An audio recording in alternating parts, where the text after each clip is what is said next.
Today we will discuss another clinic change I have made. I know this isn't medicine, which a lot of people like hearing, but it is how we accomplish practicing medicine, which is just as important as the medicine. This change came about in 2022, and there were a lot of factors involved in it. From a client's perspective, it doesn't make sense, but from a veterinary perspective, it makes tons of sense. It just feels wrong. For a long time, I couldn't figure out why it felt wrong, but then I realized it was two things: a combination of nostalgia and capitalism, and all the good and bad that go with both of those ideas. I'm Dr. Nathan, and today we're going to talk about why I reduce farm calls in the practice. We will start with an example of a call we got today. My receptionist answered the phone, and a good client asked if we could see his horse. The receptionist replied, certainly. We had been out to see 6 horses just the other day. She asked if the horse was walking. It was. Eating. It was. Drinking. It was. It was just a little lethargic. My receptionist informed the client we had appointments today or tomorrow at the office. The client didn't get rude, but became passive-aggressive and was wanting a farm call. My receptionist explained that we do farm calls for down animals, herds of animals like cattle, or when we have 5 or more animals to work on, including dogs and cats. She asked the client if he had more animals that needed anything. For example, he had 5 horses, and they were all out of date on their vaccinations. The owner said he had 5 animals, but only needed 1 worked on. My receptionist said he was welcome to haul in, and if the client didn't have a trailer, we had a list of horse haulers he could hire to bring the horse in. The client was upset and confused as to why we couldn't just schedule a farm call for his 1 horse. So how did we get to this point, or am I just being a jerk? Well, that same day I received an article. The link is in the Patreon, and its title is Industry Representatives to Discuss Ideas to Alleviate Kentucky's Shortage of Large Animal Veterinarians. It discusses the importance of vets for the food supply and large animal medicine. While horses are not the food supply, it is clear that a shortage of large animal vets also includes a shortage of services from equine vets, even in the horse capital of the world. A somewhat staggering number they produced was that only 5% of veterinarians in the U.S. practice on large animals. The other 95% have turned to research or small animal. In Kentucky, they say only 3% of vets have dedicated large animal practices.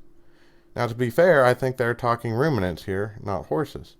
But horses are not far behind if you take Lexington out of the picture. They go on to say that only 54 vets are offering full-time services to large animals. As of 2022, I've been offering full-time service to these species for the past 12 years. I wonder if they are counting me. I can't ever remember them asking. Oh well. They go on to talk about reasons there are few vets going into large animal medicine and how about 40% of large animal vets in Kentucky are within 10 years of retirement. Then they talk about some of the incentives to be large animal vets. As I was reading this article, I happened to glance over at Facebook and saw how one of my friends at their practice hired a young vet who had recently finished an internship at a large equine hospital. My friend's hospital was strictly a small animal hospital. Mostly, if you are doing an internship at an equine hospital, you are planning to work on horses. Well, that's hard to do at a small animal hospital. This guy was out of the horse world in a few years of practicing, seeing strictly small animals. We can talk about the reasons later, but it's clear there are less vets seeing large animals. For the rest of the discussion, I'm mostly talking about horses, but ruminants fall in line with this discussion, likely to more extremes. When I started practice, there were 15 to 18 large animal vets servicing my region, depending on which areas you count it in which professional timeline. Now in 2022, there are 6 that I can think of, plus a few that see an occasional case if they are feeling spunky. Of those 6, only 4 of us are under or near the age of 40. The others, I believe, are in their 60s. And they can work as long as they like, but I know people are thinking about retirement at that age. Now, there is a little give and take to those numbers. There are clinics that regions sometimes expand into mine, but one clinic I didn't count barely answers the phone, and the other rarely comes up my way because their practice is further south. But still, in a decade, you can easily say the number of large animal vets in my area has decreased by half or more. Now, the number of large animals is still pretty high. People have them, and they want them seen, especially when they are sick. So what is happening to us at the office? We are getting more calls of people that need to be seen at the same time. We are getting to be more in demand. My answer for meeting the need of getting everything seen was my clinic. I had a central location with a brick and mortar building that people could come to me and I could see multiple clients at a time. Of course, then we get the above conversation where that client didn't want to haul in. They were used to vets coming to their farm, and when there were 15 vets servicing a region, that was a selling point for that practice to get the customers' work. Here we are getting into the pros and cons of capitalism. Limited supply of a vet to high demand, and the services have to change or the prices have to change. I would dare say most people don't want the prices to go up any more than they naturally do. The guy with his horse earlier was concerned about the price of the horse haulers. So I made a different change. I changed my services instead of drastically changing my prices. And this was not an unexpected change. I had been planning this change since I opened my business. I wanted to grow my business into a brick and mortar business that still completed farm calls, for the longevity of the practice and for my personal stability. And what prompted me to do this and told me it was time was my bank account, my lifestyle, and my clinic growth rate. I had saved enough to invest in a brick and mortar, and my clinic growth rate was dropping. I was reaching the market saturation of what I could do in a truck. I generally have a growth rate of the clinic of about 20%. When that dropped, I realized I was reaching my market saturation. I was reaching the point of what I could do in a truck, so I had to make some hard decisions. Was this outdoor vet and a truck lifestyle what I wanted to continue? I certainly love farm calls. I built my practice on them and hope to write a book on the situations I have been in. Farm calls is what everyone imagines vets doing. Farm calls James Herriot style, where we are in the muck, working in long gloves, saving one animal at a farm. But are those days done and gone? Maybe not in every situation. But I started realizing it wasn't making sense. It was a lot of fast food meals and long hours, and although I was paying the bills, I wasn't potentially getting ahead or protecting myself long-term in life. I would work all day, then come back and work on records or running lab work until about 9 o'clock at night, and then go see an emergency and then do it all again. While not applicable to every practice, I was not seeing a way to build up the staff or finances to hire a second vet. So everything relied on me. If I was sick or my truck had an accident or a pandemic struck, my business and my ability to serve animals could be hurt severely. But I mean, a pandemic would never strike, right? I had a very specific set of things I could do in the truck, and everything from weather to my health greatly affected what I could do. While farm calls are nostalgic and romantic, they are harder to make money on and see clients. Most of my appointments are a 20 to 30 minute drive from my clinic or my home, and a 20-30 minute drive back or to the next appointment. In comparison, in the hour I was driving, I could see multiple appointments at my brick and mortar clinic. So, for example, just today I had my tech knocking a dog surgery down. While I was walking in and out of the building seeing an emergency colic, I approved 3 drug prescriptions for ongoing cases. I could not have done all of that in the truck on my way to a farm call where I had no cell service. And what is the biggest thing I heard on the phone, or when I hired a receptionist, the number one complaint from clients that my receptionists get? Why can't you get me in sooner? So we listened to those owners.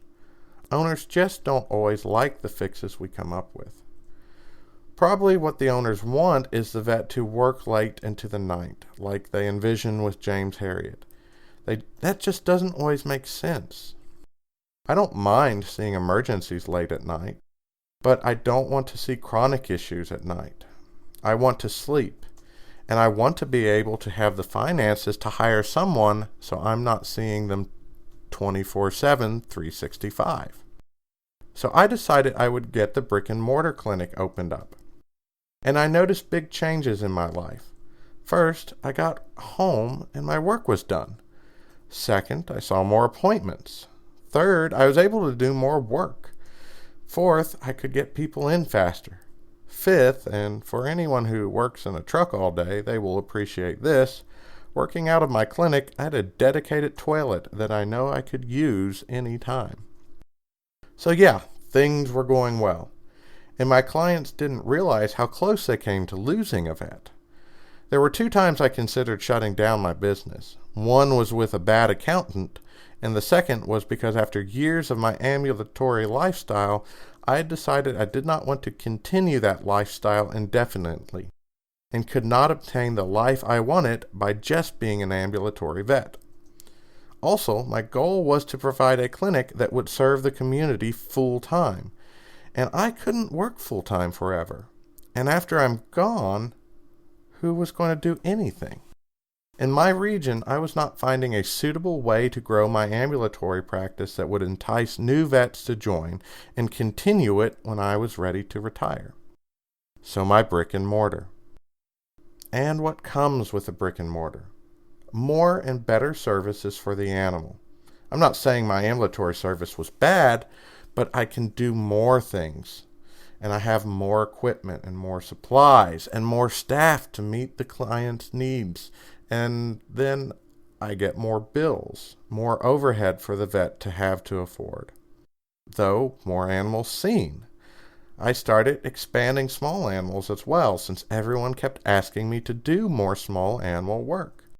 Since small animal work generates more money, this allowed me to continue other services like cattle work longer.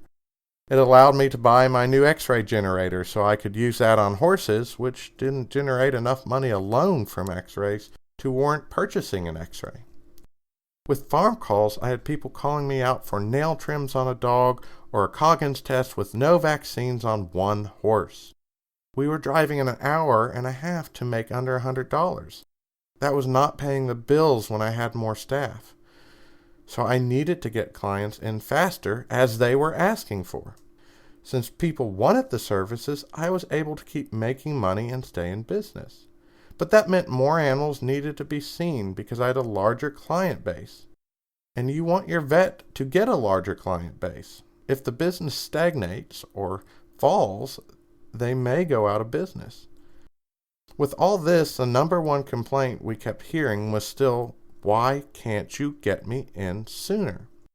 So even though I still do farm calls, we had to find more time in the day to get clients in. We wanted to make the customer happy and give them what they were asking for. So we came up with a way to deal with that by putting restrictions on farm calls. Basically, we weren't coming out for single animals. We do farm calls for groups of animals. This made more sense economically, and it cut down on the time I was driving, allowing me to use that time to see more patients. So what complaint do we hear now, since we are offering people day of or next day services? Why can't you come out to my farm? I have a clinic and staff that can see multiple emergencies at once. Gives me more financial stability and longevity of practice, gets people in faster, has kept prices reasonable, and is more appealing to veterinarians that can sustain the practice long term. And clients are still upset. Sometimes I just shake my head. There's a give and a take, and I'm happy with the decisions I have made. The clinic seems more stable and profitable, and I'm better able to practice medicine, which I enjoy. And I gave the clients what they asked for, maybe just not how they imagined. I like thinking long term. My clients are thinking more immediate.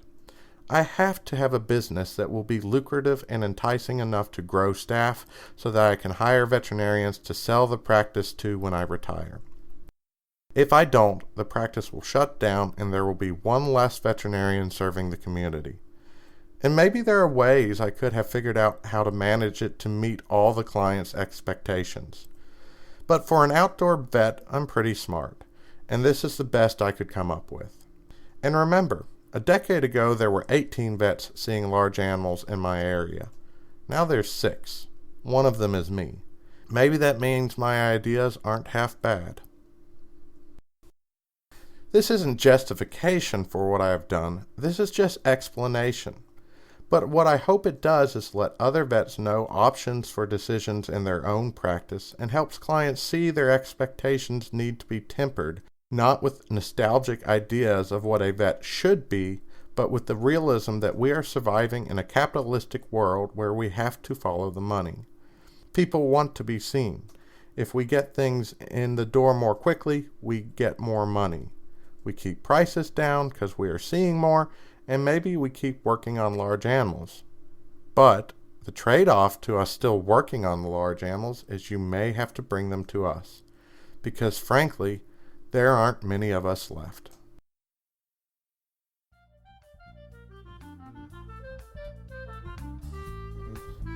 I'm Dr. Nathan. Thanks for listening. I hope our discussions are valuable to you and aid in giving perspective. If you want to contact us, please reach out to theveterinarianpodcast@gmail.com. You can find a complete list of the podcast episodes on SoundCloud. If you find this information helpful and want more content, please join our Patreon, patreon.com/theveterinarianpodcast. And don't forget to follow our Facebook page, facebook.com/theveterinarianpodcast. As always, thanks for listening, and I hope this information is helpful to you. If you do find it helpful, please like it, share it, so other people may find it helpful.